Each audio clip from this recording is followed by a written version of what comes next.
Operation blue star हा काळा दिवस आहे. मंत्री गिरीश महाजन यांच्या वक्तव्यानं आता नव्या वादाला तोंड फुटलंय. महाजनांकडून मारले गेलेल्यांचा शहीद असा उल्लेख झालाय.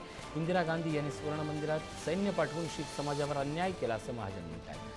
शीख विभाजनवादी जर्नल सिंग भिद्रनवालेचं उदात्तीकरण करणाऱ्या कार्यक्रमाला राज्य सरकारचे प्रतिनिधी म्हणून उपस्थित राहणारे महाजन हे भाजपचे पहिलेच मंत्री ठरले. ऑपरेशन ब्लू स्टारची तुलना थेट अहमद शाह अब्दालीच्या आक्रमणाशी त्यांनी केली आहे. 1984च्या शीख विरोधी दंगलीवरून महाजनांचा काँग्रेसवर निशाणा पुन्हा साधण्यात आला.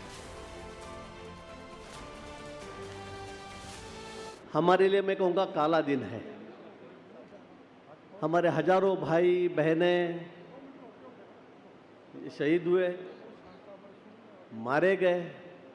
हमारे पवित्र धर्मस्थल पर सेना का आक्रमण हुआ. मैं यही कहूँगा, इंदिरा जी ने ज़बरदस्ती उन्हें पंजाब में घुसाया, हमारे पवित्र धर्मस्थल पर घुसाया और उसके बाद में इतनी बुरी तरह हमारे लोगों के कत्ल हुए.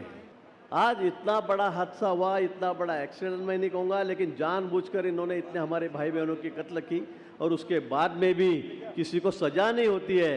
ये मुझे लगता है ये तो बहुत सोचने वाली बात है, शर्म की बात है. तुम्ही सामान्य जनतेला विचारा, इंदिरा गांधीच्या बलिदानावर तुम्ही शंका घेता?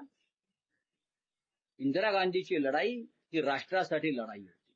जनरल अरुण कुमार वैद्य यांचं त्याच्यामध्ये बलिदान झालेलं आहे. जनरल अरुण कुमार वैद्य, इंदिराजी, असंख्य लोक, बियान सिंग पंजाबचे मुख्यमंत्री आणि हजारो लोक. तुम्ही या विषयावर जेएफ रिबोरो यांचं मत घ्या, ज्यांनी हा दहशतवाद तिकडला मोडून काढण्यासाठी फार मोठं योगदान दिलं. आणि तुम्ही तो काळा दिवस म्हणता, लाज नाही वाटत तुम्हाला? यांची जीव हसडून बाहेर काढली पाहिजे.